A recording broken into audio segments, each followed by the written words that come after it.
We'll begin with the flag salute, please.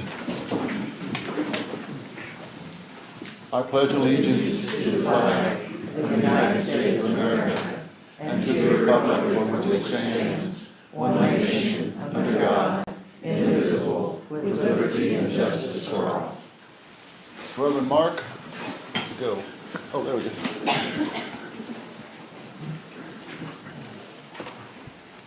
First of all, Happy New Year to everybody, and I'm glad that we can start a new year here in the city of Pittsburgh and have some great things to look forward to, and got a nice crowd here tonight for good support. So may we pray.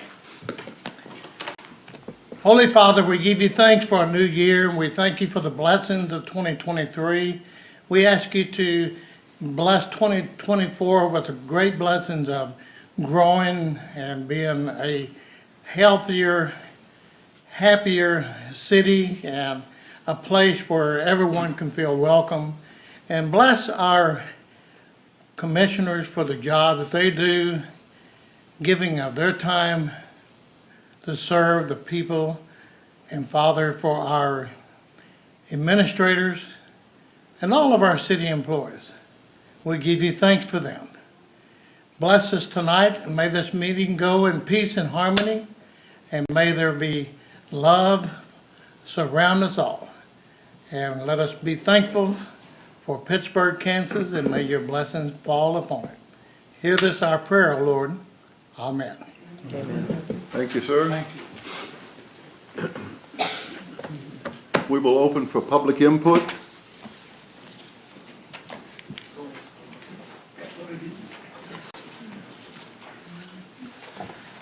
My name is Jerry Lomschick, and I live at 304 South Chicopee Road in Chicopee. And I want to thank the mayor and commissioners for your time this evening. I wish to address the issue of the homeless in our community. As Christians and caring people, we're under the admonition to care for the poor. I believe you'd agree that anyone sleeping out in the woods or alleys and dumpster diving are the poorest of the poor in our community. Therefore, we have an obligation to help. I have listened attentively to many discussions about this issue, yet the issue persists unabated. I believe it's time to move past talk and to action. There have been attempts by various organizations to address the needs of the homeless, and they are to be commended. But this also has been ineffective. There has not been an overall plan to address the issue. Consequently, those efforts have been rather ineffective, leading instead to cacophony. Again, the issue persists. As a city of some 18,000, surely about 110 people in need can appropriately be cared for and helped. This city is blessed with a multitude of resources that can be utilized.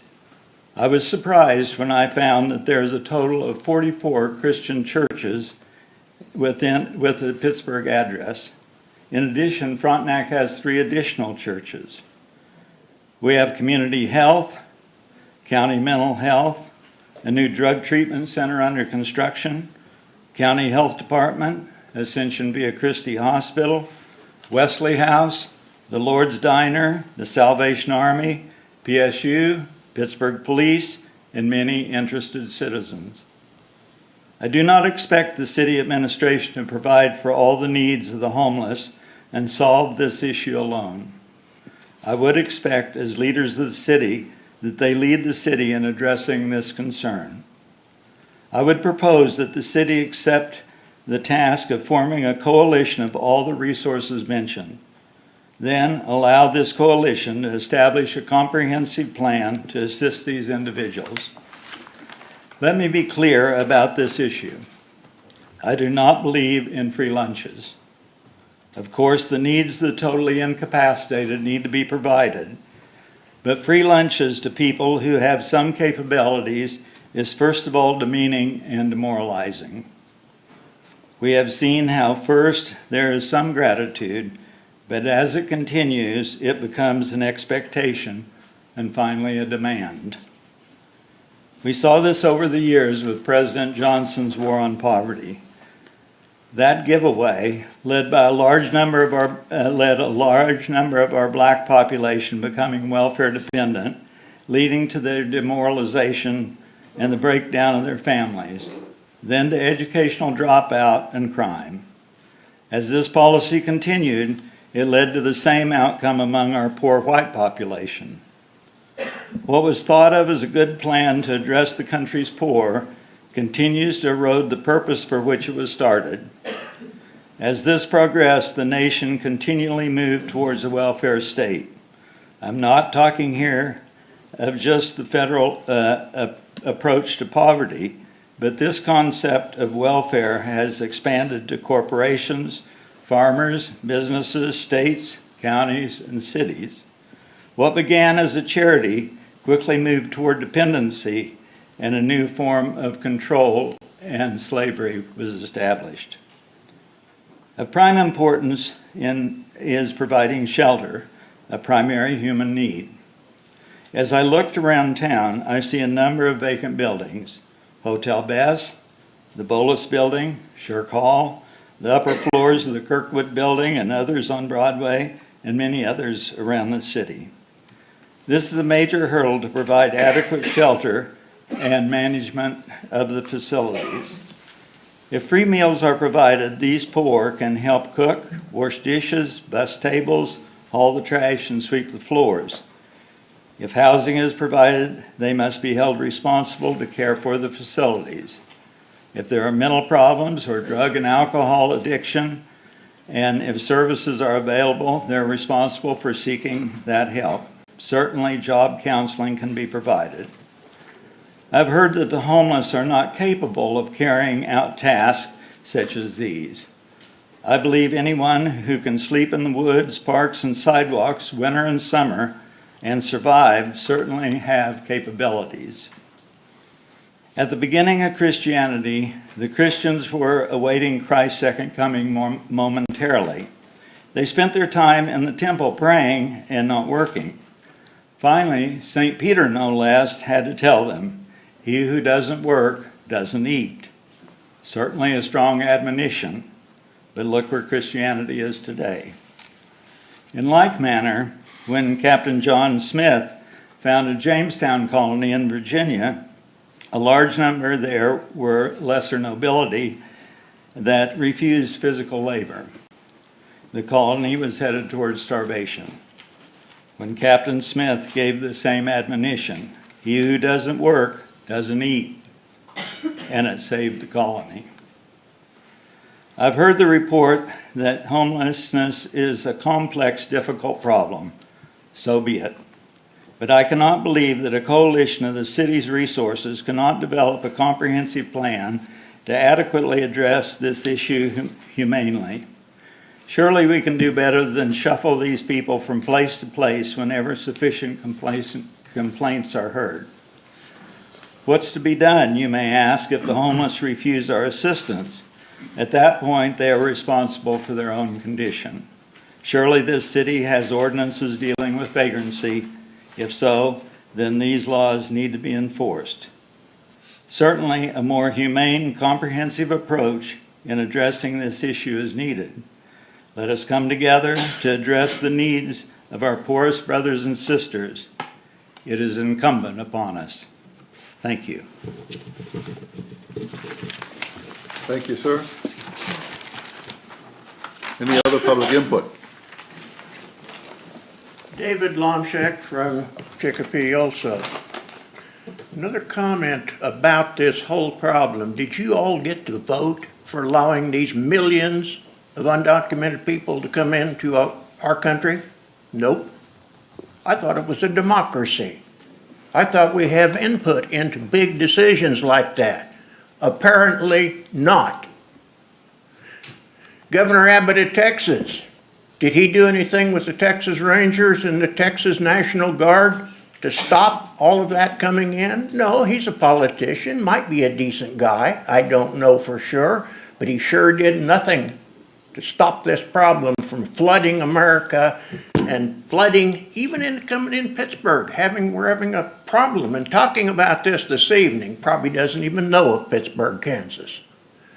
what I'm throwing out to you, democracy is collapsing. You have no input. You just accept the problem, shuck out the taxpayers' money, and try to handle it some way. I suggest that the people, not only in Pittsburgh, but in the state of Kansas and America, wake up with what's going on. I'll be 83 years old in a couple of months. The best years I can remember about my long life, total life in Kansas, go back to about 1955. We didn't worry about crime. Mom and Dad didn't lock the house. Mom didn't lock the doors on the Ford when we went into town and bought some grocery supplies and so on. Is that the way it is anymore? No. Now you've got a problem that you have just accepted willingly. Please let us do this. Please let us spend our money. Please let us raise our taxes to take care of a problem that we didn't have a damn bit of authority over. Need to wake up, America. It's not what it was. And the way it's headed right now, you haven't seen the end of it yet. The American currency has devalued 87% in the last 41 years. Do you know that? I'm sure you don't. But you know your $20 bill don't buy anything like it used to. Why? Because it's devalued. It's backed by nothing. We used to back our currency by gold and silver. Now it's nothing. Russia backs its ruble with gold. China backs its yuan currency with gold. We back ours with nothing. The American government has been the biggest counterfeiter in the world in our currency right now, which means our whole financial situation in this country is collapsing. This problem that you're talking and accepting input for the rest of us citizens around here, and I thank you for that opportunity. You got a real problem here that you're wanting to deal with, and you didn't have a damn bit of choice in whether to accept it. People in Washington dumped it into your lap. Thank you. Thank you, sir. Brian? Evening all, thank you. Tonight I'm here to ask the commissioners if they would consider a resolution supporting the ACA Medicaid expansion for the state of Kansas. And I know you probably don't have copies of it, so Tammy, here you go. Chuck? Would you please share your address as a citizen? Yes, I will be happy to do that. Thank you. It's coming. Thank you, sir. I think you have. I've got like 9 of them. I'll take another one. You too, you look like you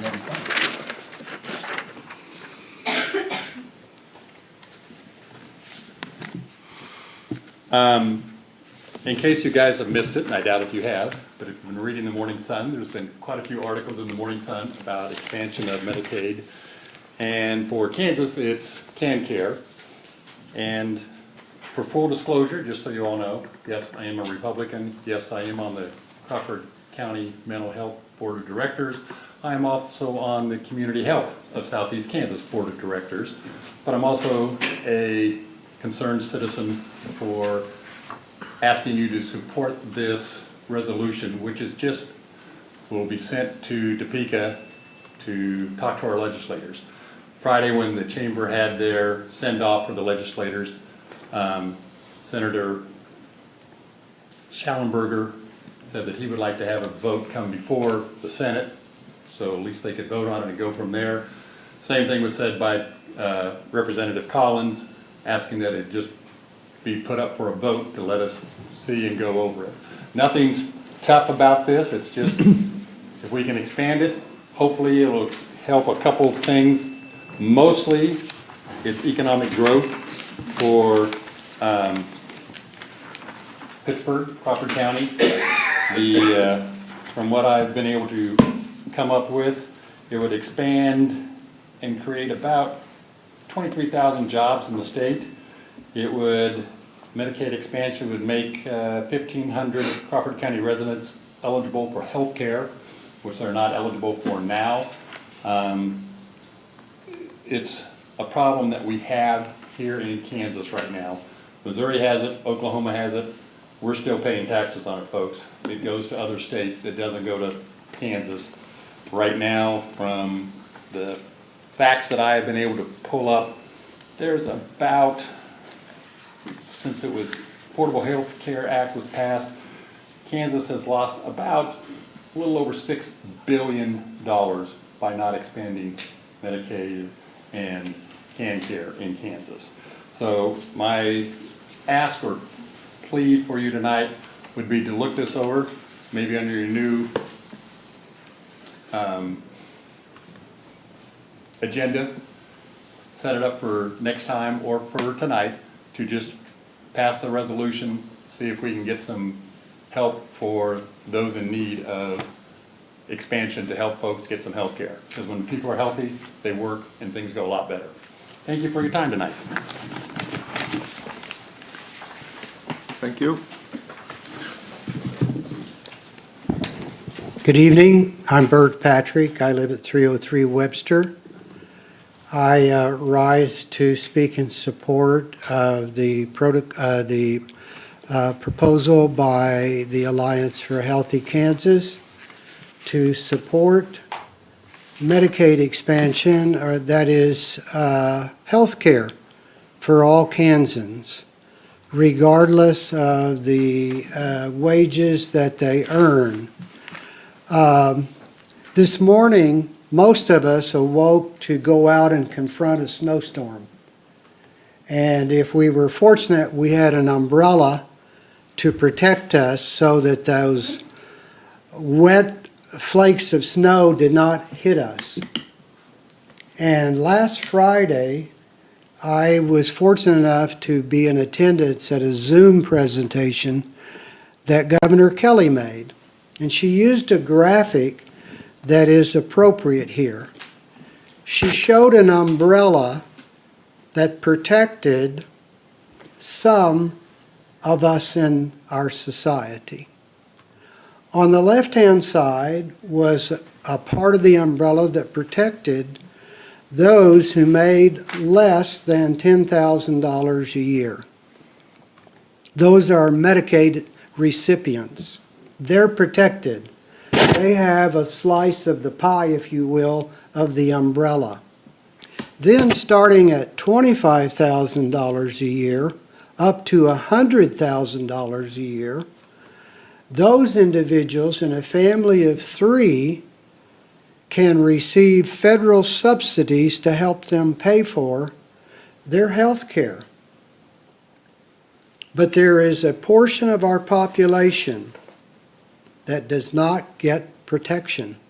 And that is for a family of 3 between $10,000 roughly in annual income and $25,000 a year. Think about that. Who are those people? They're the employees that take care of our children and grandchildren at daycare centers. They are employees at our businesses who either help us check out, who stock shelves, who work in those businesses. They're contributing to our society, but unfortunately, their wages put them into a category where they get no assistance with health care. Why would we decide to punish some segments of our society and say, you function, but we're not going to provide you with health care, as many other members of the society do get assistance? The extremely poor, $10,000 or yet less, we will provide Medicaid for you.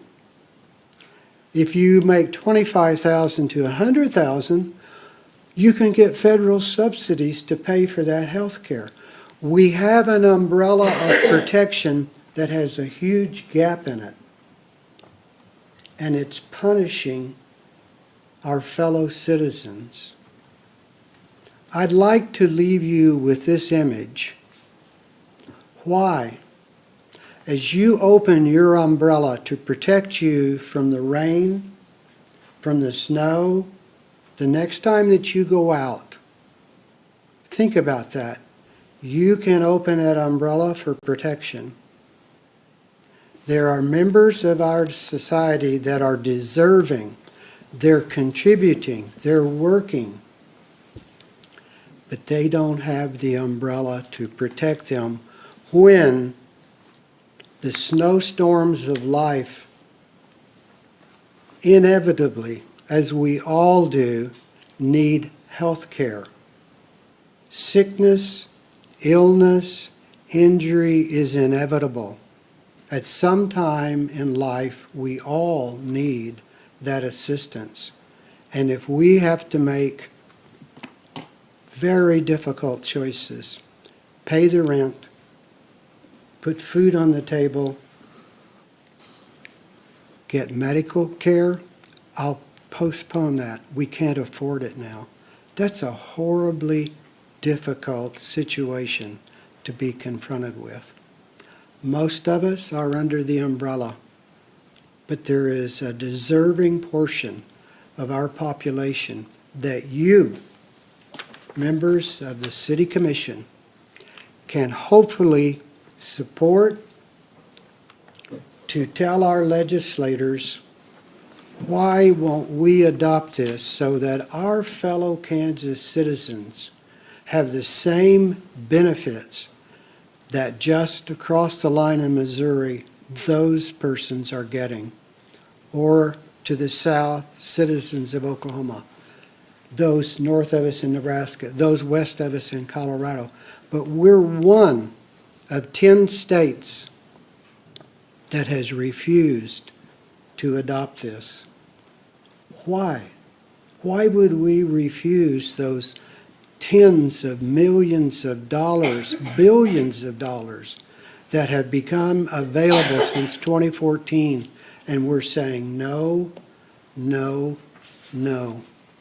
Hopefully, by your action, as the city commissions in Russell, in Hayes have recently done, they have voted to support Alliance for a Healthy Kansas proposal here. I hope that you will help provide that umbrella of protection for those members of our society who deserve the same protection that we enjoy. Thank you. Thank you.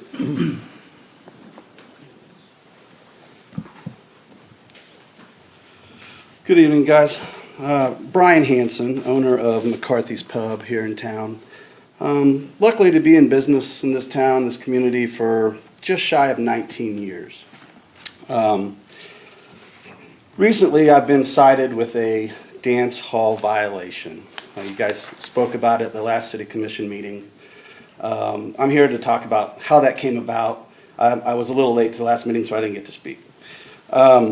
On Thursday, November 16th, Lieutenant Magoo from the Pittsburgh Police Department called me in regards to an anonymous complaint that my building was unsafe, that they had from somebody. They wouldn't let me know. So on Friday, November 17th, a member of the fire department, and Dexter Nicely came and wanted to do an inspection of my building. It was more regarding to Dexter in a capacity of what he does in codes enforcement. While Dexter was walking around, Lieutenant Magoo very abruptly spoke to me, a little aggressive, about me not having a dance hall license. I haven't had a dance hall license for probably 4 to 6 years. Don't remember the last time I had it.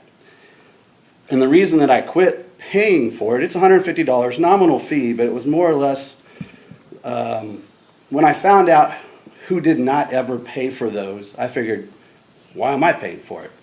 That included Kansas Crossing Casino, has multiple entertainment out there, weekly, monthly, and multiple other businesses similar to mine here in town. I'm gonna pass these guys out to you. This is just some of the businesses in town here that do not have dance hall licenses. Brian, and it's- do not currently. So it's actually on our agenda to, Oh, yeah, I know to that. consider that, But, so.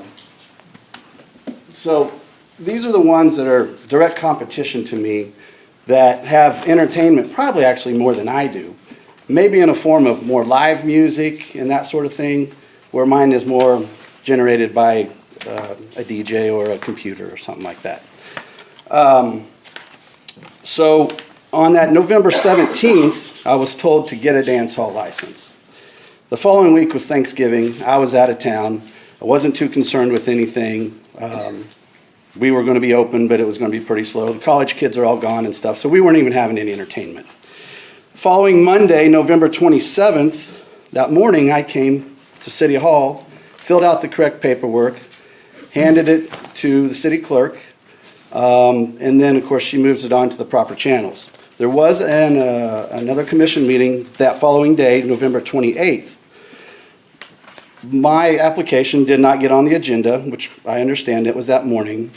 But I also know that there is always an open items and special requests at the end of the meeting. My application could have went through there that day, probably would have never heard from us again. But it did not. Moving on to Saturday, December 3rd, just a few days later, Pittsburgh Police Department did a normal walkthrough to the bar, which we get regularly. Didn't think much about it. 5 days later, 6 days later, Friday, December 8th, they bring me a citation saying that I was, in violation of the dance hall ordinance. Now, remembering the last city commission meeting, there was the police chief and I think the second in charge up here speaking about those things. There was a question asked of, what do you do to those businesses if they don't have, or one that's not current? And they spoke and said, well, we give them a chance to get in line. Okay. I didn't get that chance, obviously, I guess. I even had my application in to who it needed to go to. I was still given a ticket or for the ordinance in compliance. Fast forward here tonight. Like I said, I didn't get the opportunity to speak the last meeting. I just wanted to let you know the progression of this. Dance hall licenses shouldn't even be a thing. It was put on the books back in the early 90s. Some businesses like myself have paid $150 for that just to stay in compliance, I guess. But there are more businesses that are not paying for it than the ones that are. And do you guys have any questions at this point? No?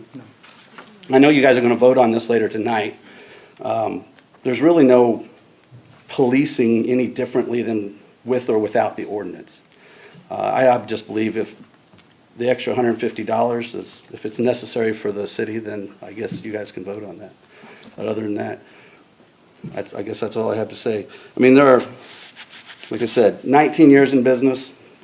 I don't know if they've even wrote a ticket in the last 19 years for that ordinance. I'm guessing they hadn't, because if it took them 6 days to actually give me the ticket, I don't know if they even knew what the fine was, what to do, whatever that might be. So I'm supposed to go to court for it on January 24th. So if you guys abolish it this evening, then I guess I won't have to worry about that. So. Good. Thank you. Thank you. Any other public input? Seeing none, we'll move on to reorganization of the Board of Commissioners. Madam Clerk, newly re-elected city commissioners sworn in and seated.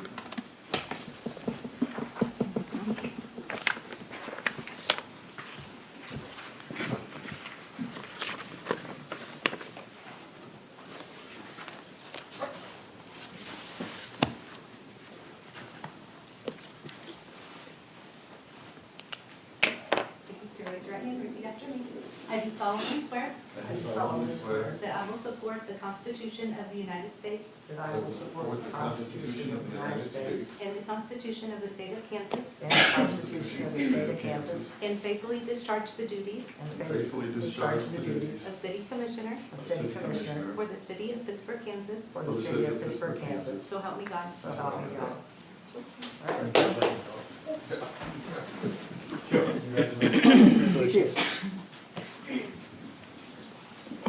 Chuck, congratulations. Good job, good job. Next item is the mayor elected from members of the governing body. Need a nomination? I'll make a motion to nominate Stu Height as the next mayor of the city of Pittsburgh. Second. It's been moved and seconded that we nominate or that we elect the Stuart Height as the mayor of the city of Pittsburgh. All in favor? Aye. Aye. Aye. Did you vote? I didn't vote. Congratulations.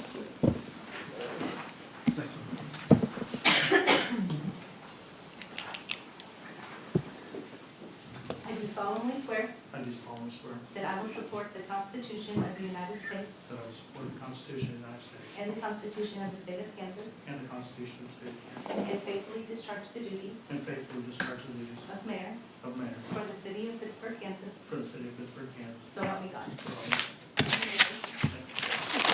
Stay right there, Stu.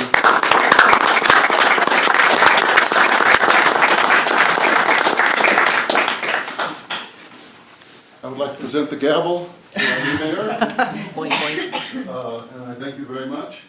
Oh, I forgot something. Uh-oh. There's the crown. I know you came into your office, your turn as mayor with the crown, so I'm gonna let you keep that as a, come on back. Oh, you're gonna go back. Come on back. Oh, It's an honor for this to be my first official act as mayor, I guess, to present this to Dr. Ron Sigley. He's done a great job as mayor the last year, representing not only the Board of City Commissioners, but also the city of Pittsburgh and surrounding areas. So great job on the spruce up Pittsburgh and all your things that you've taken care of over the last year. Thank you, sir.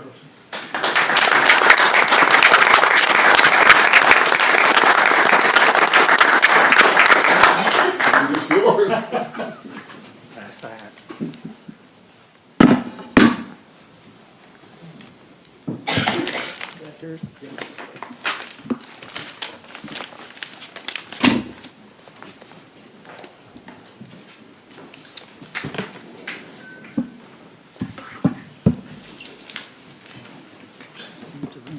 All right, moving on with the next item. We'll deal with the election of the president of the new board. I'd entertain motions for the new president. Mayor, I'd like to entertain a motion for Chuck Mansell to be the next president of the board. A second in nomination, motion. I would like to nominate Don McNay. I would second that. So we have two nominations. Let's vote on the first one, which would be the nomination for Chuck to be president. All those in favor? Aye. Aye. Only two, so all those in favor of Don being the next president, signify by saying aye, please. Aye. Aye. Okay, Don, you're the next president. I'd like to vote no on that. He didn't ask for the Oh, vote. okay. Thank you. All those in favor, or all those against? No. No. Okay. Don, you're president.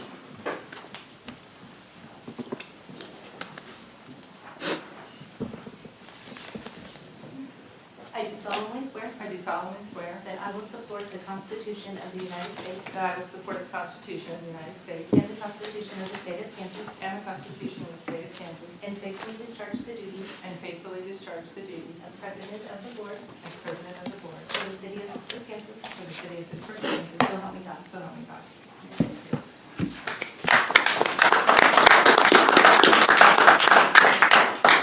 All right, congratulations. Moving on to the consent agenda. I think the only person I heard from that was going to pull something off was item I. Anyone else have anything to pull off? Let's vote on, entertain a motion to approve the consent agenda items A through H. So move. I second it. All those in favor will signify by a roll call. Brooks. Yes. Height. Yes. McNeil. Yes. Mansell. Yes. Sigley. Yes.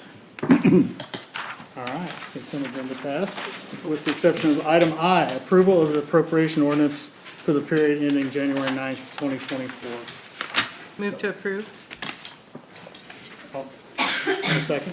I won't be voting due to conflict. Okay, do I have a second? Second? All those in favor, roll call? Brooks. Height. Yes. McNeil. Yes. Mansell. Yes. Sigley. Yes. All right, item I carried. All right, moving on to the first item on the regular agenda. Item A, ordinance number G 1355. Consider approval of ordinance G 1355 repealing Division 1 in Article 3 of Chapter 42, Sections 42 through 81, 42 through 82, and also repealing Division 2 in Article 3 of Chapter 42, Sections 42 through 101 through 42, 106 of the Pittsburgh City Code regarding the regulation of licensing of dance halls and dances. Mayor, City Commissioners. So obviously, this came up before the last commission meeting. We spoke about it. Several of you had discussed kind of your opinion on overall. It felt like we probably do enough inspecting of the businesses through other means that this was something that we need to look at and see if it was outdated. I've talked to our city attorney, I've talked to our city prosecutor, I've talked to the police chief, talked to the building official.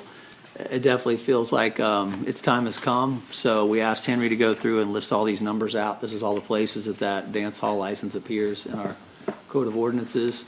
So it's our recommendation that we eliminate it and move forward today, but it's obviously within your power to do, so that's what's before you tonight. Okay. Move to eliminate the ordinance number G, no, this is the new ordinance, the previous ordinance, period. I have a couple questions I'd like to tell everyone about. This ordinance actually originated February 1st, 1966. It's not the 90s, it's 1966. It's been around for a long time. Now, as far as whether it's been enforced all those years or not, I'd say no. And it's still not enforced in its entirety to today. So abolishing it absolves all the people who never got licenses and with no repercussions. All those people that paid their license fees, thank you. And you did the right thing. So, Doc, I understand you have a motion to abolish it, but I think, guys, we need to, if we're gonna abolish something, it needs to go, like I said, we need to understand that laws and rules and regulations and all this are in place for a reason, but why, again, are we not enforcing them? That's all I have to say.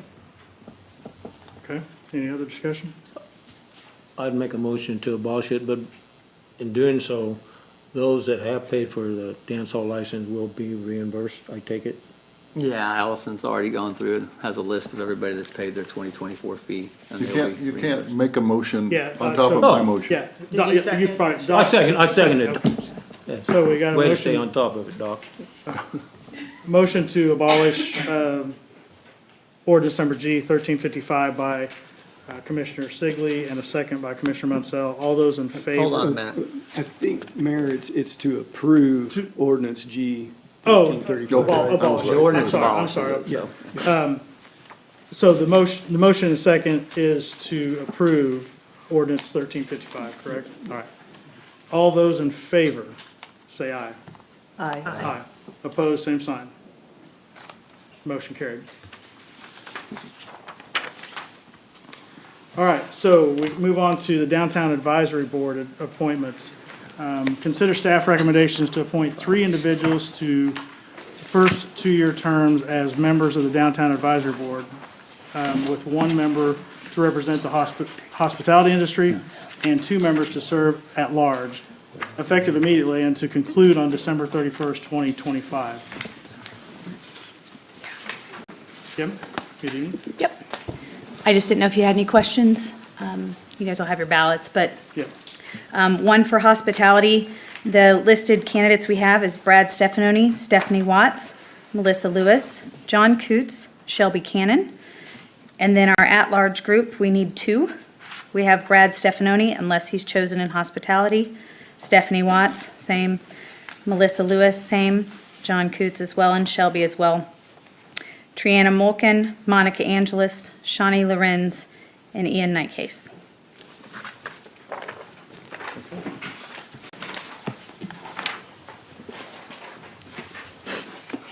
Which one are we doing? You do 1 here and 2 there. Okay, wait just a second.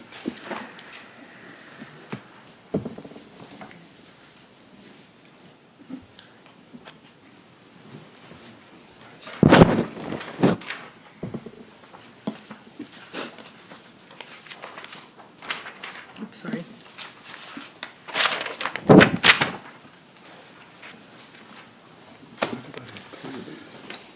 In case there's a tie.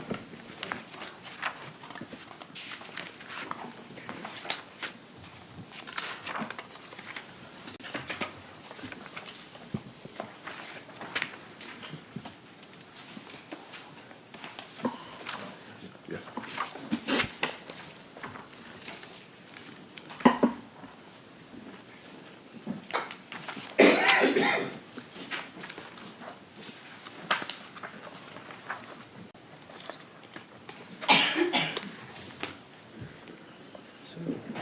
Away we go.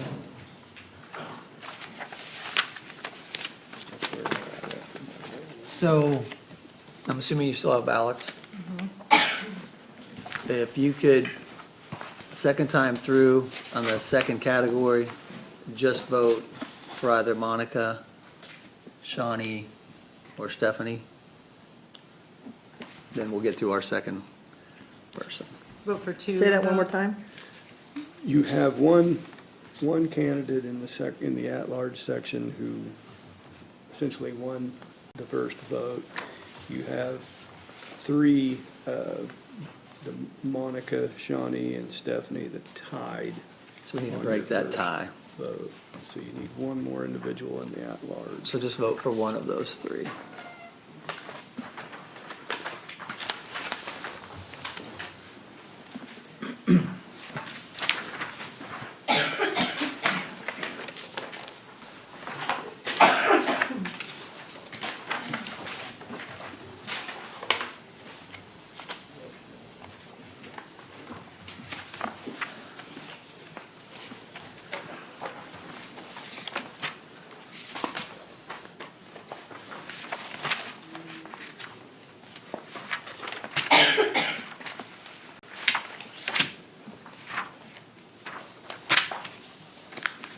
Just keeps on giving. Okay, we are narrowing it down. If I could get the 5 of you to each vote for either Shawnee Lorenz or Stephanie Watts, we'll put this to bed. Yeah.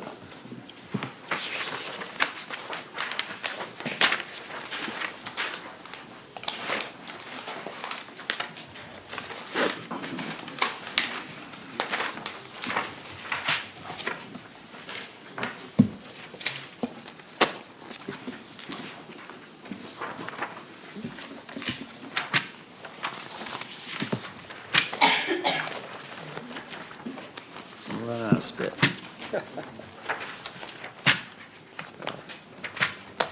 You want to read them? Okay, so on your hospitality section, you'll need to vote to put Brad Stefanoni on there. He was the leading vote getter. Okay, so we will, do we just? Make a motion to Okay, appoint need a Brad motion as- to put Brad Stefanoni on the hospitality section of the advisory board. I make a motion. Second. Been moved and seconded to elect, or to appoint Brad Stefanoni All those in favor say aye. Aye. Opposed, same sign. All right. Okay, and then on the at-large, you have Triana Mulkin and Stephanie Watts. So you need to make a motion and approve. I'll make a motion to appoint Brianna Mulkin and Stephanie Watts to the at-large members of the Downtown Advisory Board. Have a second? Second. All those in favor say aye. Aye. Opposed, same sign.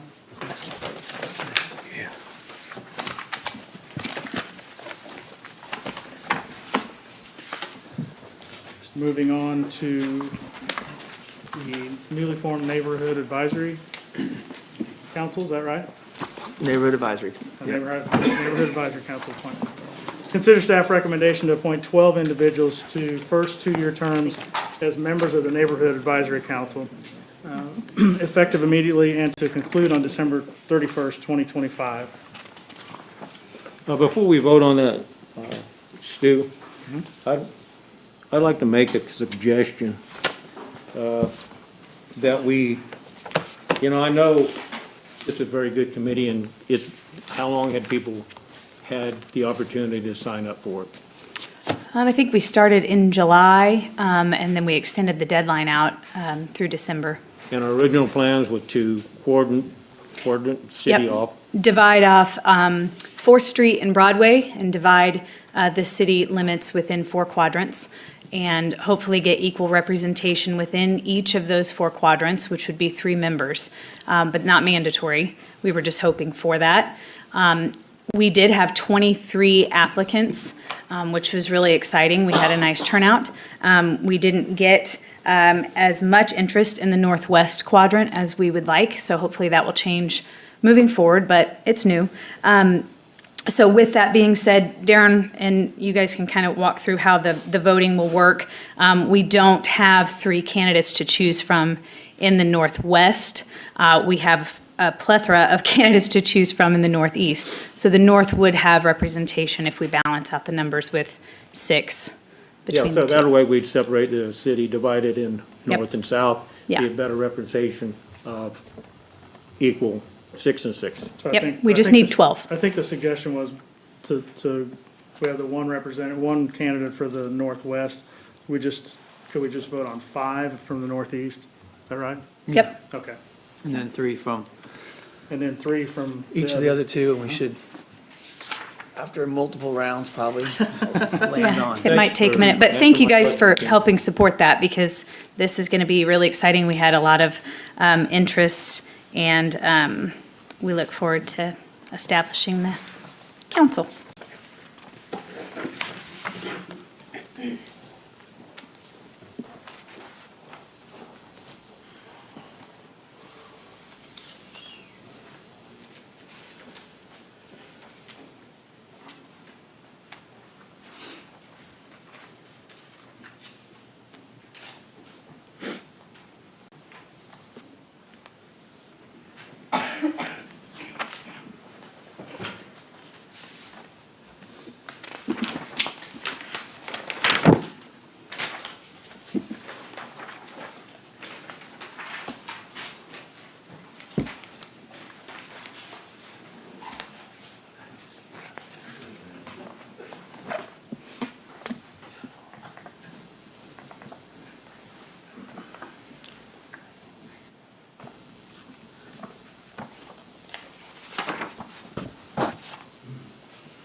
May need that.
So that does it, right? Use this wherever we need to go. That's incredible.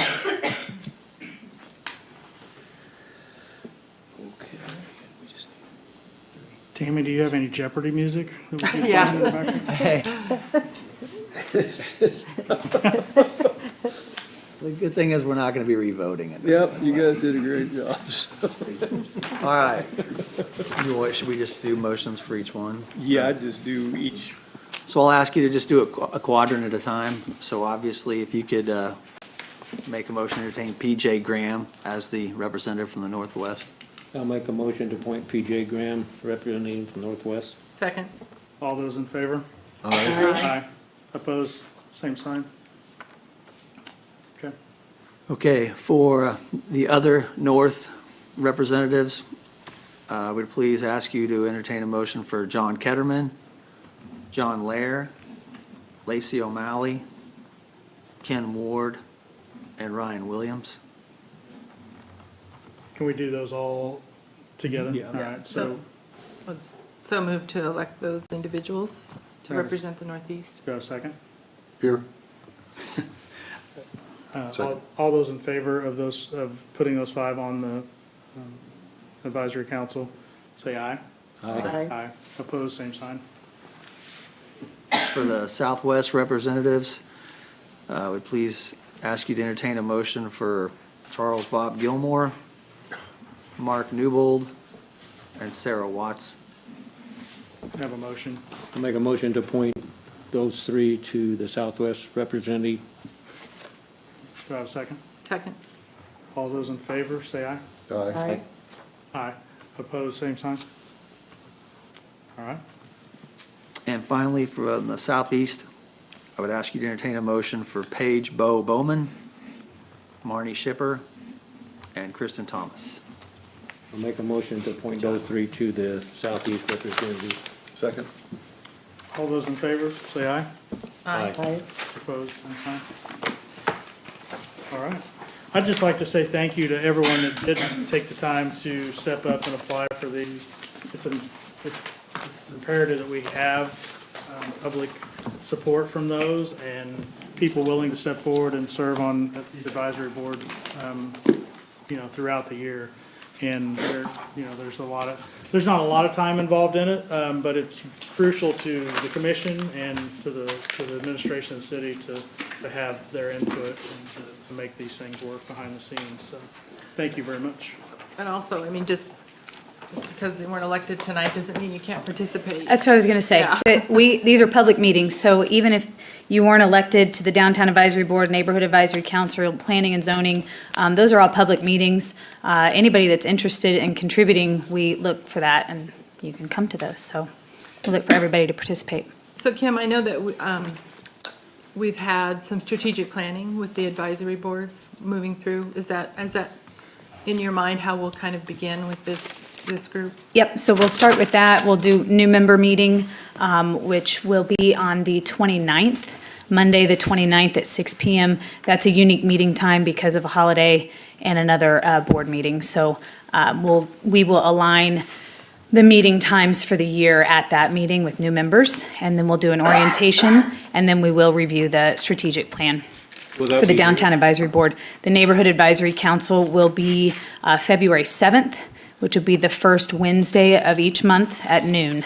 We're going to try that time with it being new. If that doesn't work, we can adjust, but right now that's what we're looking at. And that initial meeting will be a lot of discussion and learning and getting to know each other and setting goals. And then the first initiative for that will be to establish the neighborhood definitions within each quadrant. So actually defining neighborhoods that maybe don't have names or definitions so that we can work on categorizing and specific goals for areas to help improve neighborhoods. So Kim, could you remind us and anyone listening, what is the deadline to apply for these every year that we have the elections? Is there a deadline, a cutoff usually, Tammy? September?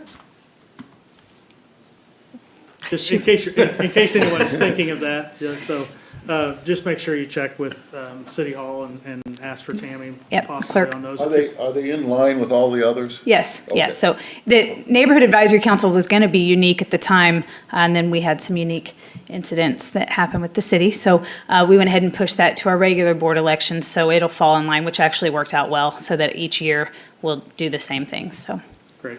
you All right, bet. thank you. Thank you. All right, moving on to item D, design build agreement on the miniature golf course. Consider staff recommendation to enter into an agreement with Miniature Golf Services by Arnie Ludmark Incorporated, doing business as Adventure Golf and Sports Incorporated, to design and build an 18-hole miniature golf course using modular advantage system in the amount of $238,150. Toby? Good evening, Mayor, Commissioners. If you have any questions, ask away. I can probably cover it pretty well. I have a question. I look at the inclusions, that's included in the cost, right? Yes, Are the exclusions not included in the cost? they are excluded. That's part of our portion of the project to satisfy the grant requirements that we have money involved too, like the landscaping, the rock and stuff like that. Okay, and that's, we're gonna cover, the city's gonna cover that? Yes, Okay, that's what. Because we got a grant also, right? Is that what you're saying? yes, this is funded with the Land Water Conservation Fund money, Pritchett Grant, Scubic Grant, and then Joe Leake, who's here tonight, which on behalf of the city, I'd love to thank for his effort in raising the local money. Joe's done a phenomenal job of making sure we had local donors to match our funding for this. I'd like to say thank you, Joe, for that hard work. Joe, why don't you stand up and sit and let's see your work? Thanks for all your efforts on that, Joe. Thank you. It's a much needed, much overdue project, so it's gonna be exciting to have that. Do we have a timeline? That might. Hoping, depending on weather, if we have good weather, we're shooting for a spring opening, but I would realistically hope to have it open by when school's out, May. Great. Great. All right. Any discussion, questions? I have one request. Brian, could you give us, oh, you mean about this? Yes. No, nothing about it. Okay, I would move to approve. I second it. All right. I'm jumping. Moved and seconded to approve item D. All those in favor, please say aye. Aye. And opposed, same sign. All right, motion carried. Now, Brian, I have a request. What's been the impediment in the past to keep the state from taking this money or getting this money? From what I understand, the President of the Senate, Mr. Masterson from Wichita, and the Speaker of the House, Mr. Hawkins from, I do believe, the Kansas City, Paola area, and I might be wrong on that, do not want it brought up. They feel it is not where it should be. The other part of it is that the federal government would pick up 90% of it. The state would pick up 10%, and they're scared that if the federal government part of 90% goes away, that the state's stuck with the 100% of it. The governor just recently came out with a proposal that if the federal government walks away from it, the state would walk away from it. So it would completely shut it down, which would be a shame, but right now that seems to be the biggest impairment for why it's not passed. Okay. Well, initially, about 3 years ago, I went to a meeting with the Kansas Hospital Association, KAFP. And the theme at that time was that the government would give X amount of dollars to the state, and the state would put forward so a certain amount of dollars. And then following year, the government would put in less, and the state would have to make up the difference. Have you heard anything like that? No, it's been strictly 90-10 from what I understand. Okay, So a 90-10 split, to me, it makes, if this was highway fund money, if this was something else, it'd be done like that. But because it's basically the two gentlemen who are in charge of the legislature, what gets put on the floor, They're not in favor of it at all. And so they've been pushing it very hard throughout the state to get this done. I mean, the local Pittsburgh Chamber of Commerce, it's our top item now to get this done. It's one of those things that it will benefit more people than what it will hurt. And it's not just for the poor, it's for the working folks. It's what it amounts to. They can't get it, they can't get health care. If you don't get it from if you don't get it at the university, from the university paying for it or your business paying for it, you don't fall into the right categories. You're just without health care. And when you're without health care and then you get sick, you go down. I mean, it's bad all the way around. And we have great health care here in Pittsburgh with Ascension, with Community Health, with Crawford County Mental Health. We have very good health care here, but this would help alleviate the problems of somebody gets sick and they go to the emergency room when they could go see a doctor normally at a normal time. It would save us all money. It's a good thing. It's just getting it through. They're all worried that if it doesn't go through, that they're gonna get stuck with the whole thing. And the governor actually made a very good proposal this time around that we would just kill it off at that point if the federal government decides not to pay the 90%. What would that cost be by the federal government, 90%? And what's the state cost at 10%? I have, give me 1 second.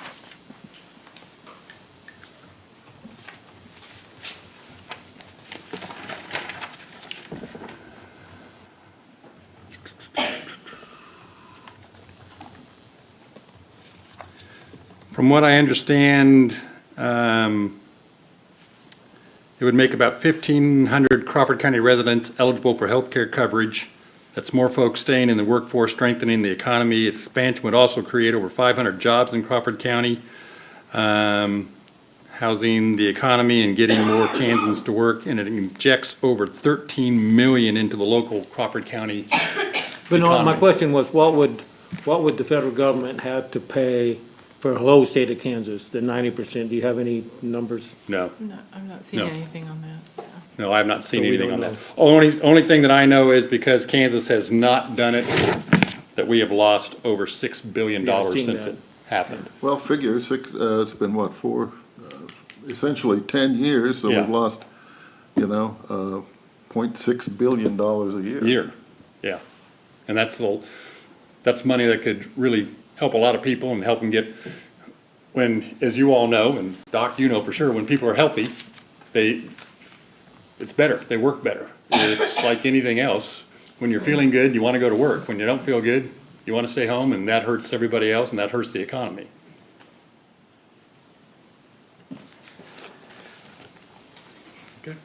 Thank you, Sarah. Non-agenda reports or requests from city staff, city administration? Congratulations on everybody, getting back into office, looking forward to 2024. It seems like we're starting to put the cyber attack behind us, so we're looking for a fresh start, so I hope everybody in the community understands how much we appreciate their patience the last 4 months. It was a long, arduous process, and it's never fun to go through something like that, but we couldn't have done it without the community really giving us a chance to perform for them. So I want to make sure that they know that we appreciate that, and make sure that we appreciate you all putting your hat in there and running for office again and serving us for another year. That's all we have. With that, thank you to the IT staff for making that, getting us back on, Yeah. moving forward, so. I know that was a long, tedious process. Mr. Lomchek left, but I would like to, address some of the things he brought up. There are community groups working on housing, getting people into homes. And if you have any questions about what's being done, what the expectation is, I would encourage you to call Abby or Leah at Wesley House and go see what's being done, instead of assuming nothing's being done, because that's not the case. And are you gonna say anything? Yeah, I was gonna just mention a sad note. In the past week, we had a passing of a really outstanding community member, and it's gonna take it's gonna take several of us to fill that void. Ken Brock passed away And Ken was, you know, we know his passion for getting a four-lane highway from Kansas City to Pittsburgh and all the work that he and many others did over the years to accomplish that. And we can all enjoy that now as we get north of town and head towards Kansas City on that four-lane, due in a large part for the work that they put on the Highway 69 Association. So that and so many other things, the airport, you know, there was a lot of improvements done out there. And I'd just say, you know, Ken's just selflessness and love of life and community, sort of, I hope it's an inspiration to all of us. And you know, seeing all these applications for community advisory boards and councils, it's refreshing. And so it's great to see an interest in our community members, and we need more. I mean, just because, I think it was Don or someone said, just because you didn't get on this time, please don't stop trying to give back to your community. We need that. So anyway, I just wanted to mention that on a sad note, but also a positive note as far as he should inspire us to all get involved and work towards whatever cause we work towards. So. All right, anything else? Go to the order. All right, we need to move into executive session. There are a couple corrections I need to make in this, and one of them being the 2023 evaluation. It says 2024, but the city manager's 2023, and also the 2024 goals. So I'll read that, but I just wanted to let you guys know I'd be making those changes. So, item A on executive session. An executive session is necessary to discuss personnel matters of non-elected personnel pursuant to KSA 75-4319, subsection B, subsection 1, to discuss the city manager's 2023 evaluation and goals and 2024 goals. I need a motion to recess into executive session for 15 minutes to discuss the city manager's 2023 evaluation and 2024 goals pursuant to the non-elected personnel exception and KSA 75-4319, subsection B, subsection 1, with the meeting to resume in the commission room in 15 minutes. So moved. Second. All right, all those in favor, say aye. Aye. Aye. All right, we're in executive session.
votes were taken, no action.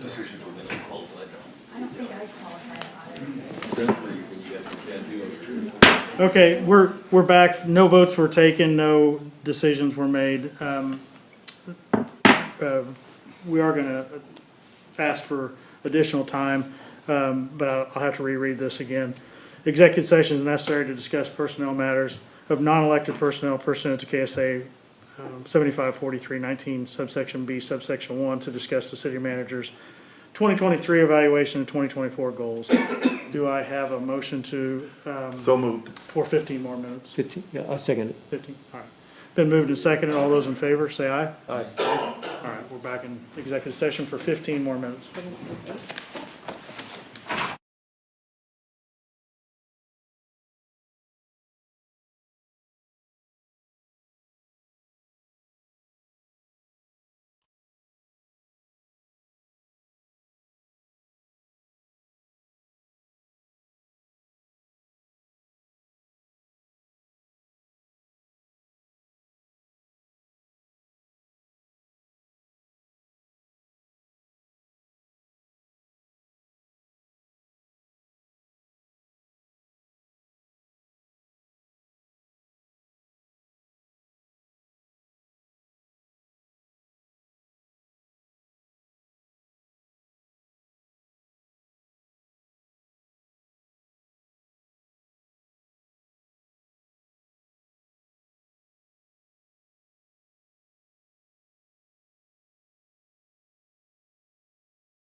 Are we done? Call for adjournment? We are done. Go. All right, we're back from executive session. No votes were taken, no decisions made. I did, real quick, since you stuck it out, Kevin, right? Kevin is from the Boy Scouts. He endured the long meeting tonight, so one of his projects with Boy Scouts. So welcome and thank you for being here, so, and good luck. All right, I would entertain a motion to adjourn. So moved. Second? Second. All those in favor? Aye. Aye. Opposed? Anyone? We're adjourned.